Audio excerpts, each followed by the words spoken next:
Hello BookTube, and welcome to my first ever book haul of 2014.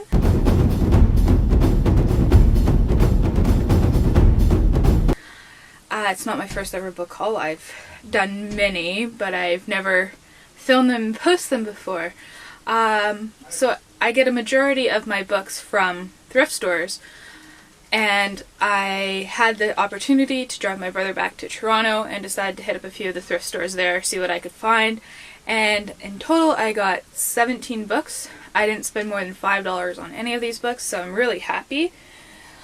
So without further ado, here we go. So the first book I got, I'm just going to preface by saying I love pop-up books. I collect them. I also collect a good amount of comic books as well. And so I picked up this. Now I already have the X-Men version of this. It's the Retro Character Collection pop-up. And as it says right there, it's Spider-Man-tastic. Yes, and this is in, aside from the cover having a little bit of damage, the pop-ups are in really good shape. We see here the Green Goblin, of course, the Spider-Man.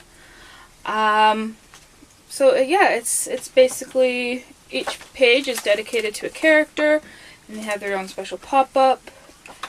Little sidebars come out, little thingies get pulled out and in there. What I really like about these is their use of metallics. They kind of add little shiny details in there. So I'm very happy to have added this to my collection of pop-ups and comic books as well. So, my next book is The Model Millionaire, a collection of short stories by Oscar Wilde. In total there's 11 stories in here, including some of my favorites, which are children's stories, which are The Selfish Giant and The Happy Prince.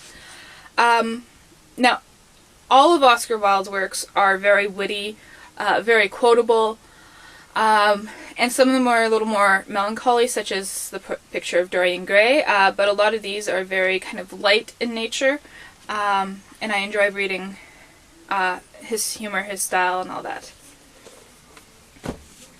The next book I picked up is Star Trek Memories by William Shatner. I love Star Trek, the original series. I have Leonard Nimoy's Star Trek Memories, which are called I Am Spock. And so when I saw this for $4, nice hardcover, I decided to pick it up. Of course, William Shatner is a great Canadian actor as well, and I really admire him. Captain Kirk all the way over Captain Picard. The next book I actually picked up because the spine, I really liked it, and I couldn't actually read what it said. I didn't look at it too closely before I picked it up, and noticed that it's part of the Penguin Ink series. So it's got this very beautiful cover. So it's called The Broom of the System by David Foster Wallace. I didn't know anything about this when I picked it up, but I know about David Foster Wallace. He wrote Infinite Jest, which is one of the best books of all time, which I haven't read. So I decided just to get it. And I'm just going to read a bit of an interview that says what this is about, because I found it very intriguing. It's the sensitive tale of a sensitive young white Anglo-Saxon Protestant, or WASP, who's just had this midlife crisis that's moved him from coldly cerebral analytical math to a coldly cerebral take on fiction, which also shifted his existential dread from a fear that he was a 98.6 degrees Fahrenheit calculating machine to a fear that he was nothing but a linguistic construct. That really appeals to me. It's kind of about real life versus fictional life, and discovering that you are actually just a character in a story. The next book I saw on a lot of booktubers' channels. It's The Amazing Adventures of Kavalier and Clay by Michael Chabon. And to be honest, I don't know too much about this. It seems to be about two cousins coming together and writing comic books. So that really appealed to me. He's the winner of the Pulitzer Prize. There we have the sticker. The cover is very nice. I actually really like this back cover. It's kind of like a newsprint. So yeah, I decided to pick this one up for 99 cents. The next two books I got are by the same author. It's The Kite Runner and 1,000 Splendid Suns by Khalil Hosseini. They both take place in Afghanistan. The Kite Runner is his first novel. It follows Amir, a young man, just before and during the Russian invasion of Afghanistan. And 1,000 Splendid Suns follows two women during the last 33 years of the country's tumultuous history of war and oppression. So I see these a lot, and they're often very well recommended, so I figured I'd pick up both of these books. The next book I picked up I've already read, but I don't know what happened to my copy of it. It's Anita Diamant's The Red Tent. This follows the story of Dinah, daughter of Jacob. We hear about Jacob in the book and all his sons, but we don't hear much about his daughter, so this is kind of like her perspective. And it's really a book about womanhood, a book about Dinah kind of connecting with her different mothers. So we have the 4 wives of Jacob plus all his concubines, and how they come together and help each other. The next one I bought, I'm going to be honest and say I wouldn't have picked this up for full price, but when I saw it was $4, I decided to get it. It's a hardcover copy of, well, it's just plain inside, a hardcover copy of A Great and Terrible Beauty by Libba Bray. This would have cost $24 new. I got it for $4, and I'm not going to say much about it because it seems like everyone on BookTube has actually read this book. And I dropped it. It's okay though. The next book I got is Never Let Me Go by Kazuo Ishiguro. And I'm not sure if I'm pronouncing that correctly. Again, I didn't know too much about this book when I picked it up, but I see it on a lot of the must-read lists. And what can I say about it?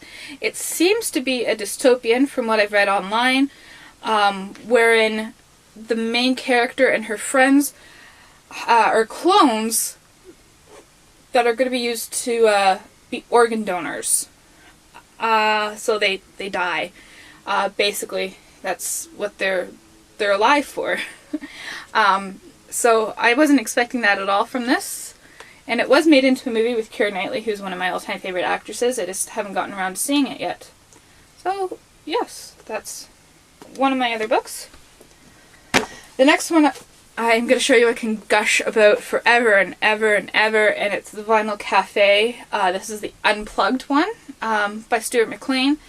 Stuart McLean, all his books have to do with the Vinyl Cafe, and they're all a series of short stories about a couple named Dave and Morley. Now that seems like, you know, he could run out of ideas, but he doesn't. He's always manages to take like ordinary life and making it so humorous.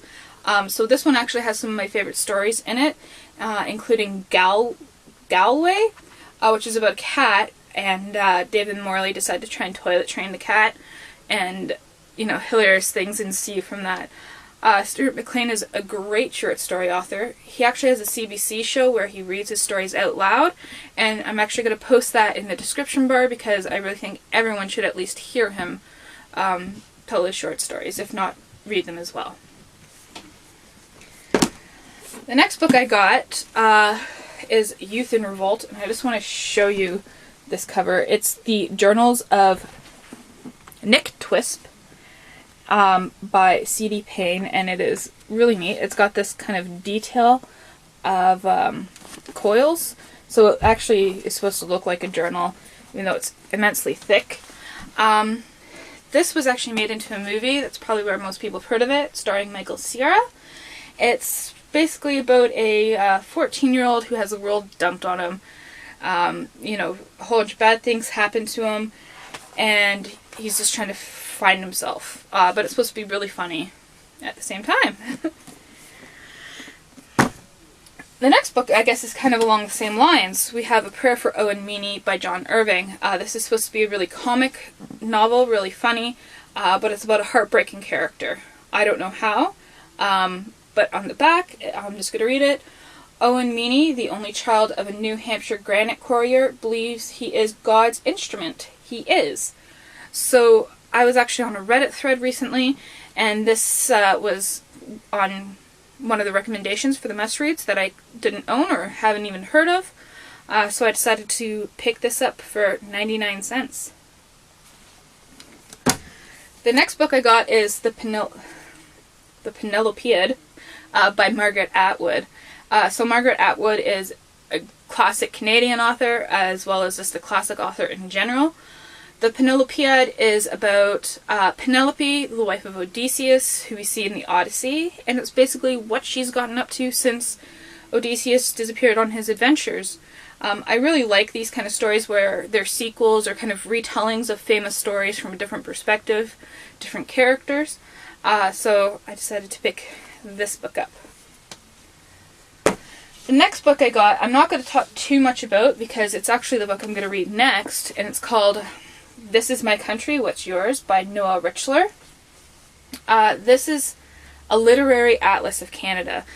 So Noah Richler basically traveled across Canada and interviewed over 100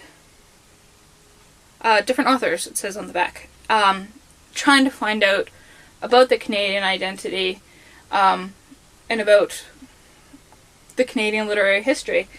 So I want to do a whole separate video, not only on this book, but on Canadian literature in general. I am a proud Canadian, and I'm very proud of our literature, and I want to do some recommendations, not just for Canadians, but for everyone.